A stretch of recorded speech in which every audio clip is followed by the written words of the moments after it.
Electric गाड़ियों का बादशाह टेस्ला इंडिया में धमाकेदार एंट्री करने वाला है। कंपनी का प्लान है कि वो अपनी गाड़ियां डायरेक्ट इंपोर्ट करके शुरुआत करेगी। इससे टेस्ला जल्दी से इंडियन मार्केट में अपनी जगह बना लेगा। टेस्ला शुरू में बड़े शहरों के कस्टमर्स को टारगेट करेगा।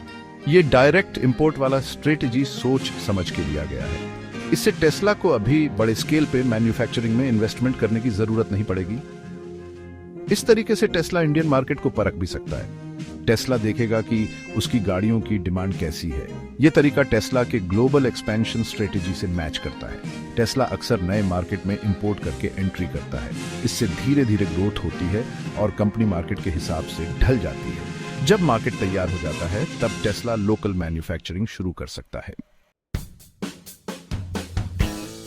इंडियन गवर्नमेंट टेस्ला के आने से बहुत खुश है। इंडिया टेस्ला को अपने इलेक्ट्रिक मोबिलिटी गोल्स के लिए बहुत इंपॉर्टेंट मानता है। गवर्नमेंट इलेक्ट्रिक गाड़ियों पे इंपोर्ट ड्यूटी कम करने के बारे में सोच रही है। इससे टेस्ला की गाड़ियां इंडियन लोगों के लिए सस्ती हो जाएंगी। टेस्ला के लिए और भी छूट की बात चल रही है। इन छूट से इंपोर्ट प्रोसेस आसान हो जाएगा।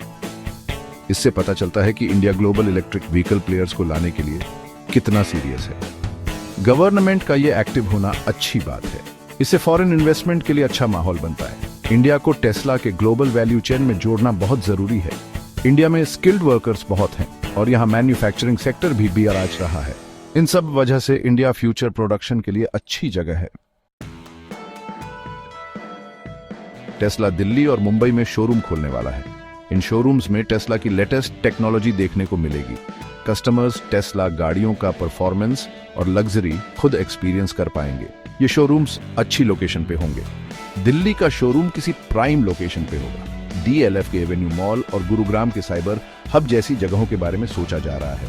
ये एरिया अमीर लोगों के लिए जाने जाते हैं। मुंबई में टेस्ला BKC के बारे में सोच रहा है। ये एरिया एक बड़ा बिजनेस और फाइनेंशियल हब है। ये शोरूम्स तो बस शुरुआत है। ये टेस्ला के इंडिया के लिए लॉन्ग टर्म विजन को दिखाते हैं। जैसे जैसे मार्केट बढ़ेगा टेस्ला और भी जगहों पे फैलेगा। इस एक्सपेंशन में सर्विस सेंटर्स और चार्जिंग इंफ्रास्ट्रक्चर भी शामिल हो सकते हैं। अभी तो डायरेक्ट इंपोर्ट पे जोर है, लेकिन आगे चल के लोकल सोर्सिंग भी होगी। टेस्ला धीरे धीरे इंडिया में बने कंपोनेंट्स का इस्तेमाल बढ़ाएगा। इससे टेस्ला और इंडियन इकोनॉमी दोनों को फायदा होगा। टेस्ला का प्रोडक्शन कॉस्ट कम होगा। इंडिया का मैन्युफैक्चरिंग सेक्टर बढ़ेगा। Indian government electric vehicle components का डोमेस्टिक प्रोडक्शन बढ़ाना चाहती है। उनका मकसद है कि इंडिया में एक मजबूत इलेक्ट्रिक व्हीकल इकोसिस्टम बने। ये टेस्ला के लॉन्ग टर्म विजन से मैच करता है। टेस्ला अपने कस्टमर्स के पास ही गाड़ियां बनाना पसंद करता है। फ्यूचर में टेस्ला इंडिया में अपना मैन्युफैक्चरिंग बेस बना सकता है। इससे जॉब्स क्रिएट होंगी और इंडियन इकोनॉमी को बूस्ट मिलेगा। महाराष्ट्र और गुजरात में कुछ जगहों को पोटेंशियल मैन्युफैक्चरिंग हब के तौर पे देखा जा रहा है। टेस्ला का इंडिया में आना दोनों के लिए फायदे का सौदा है।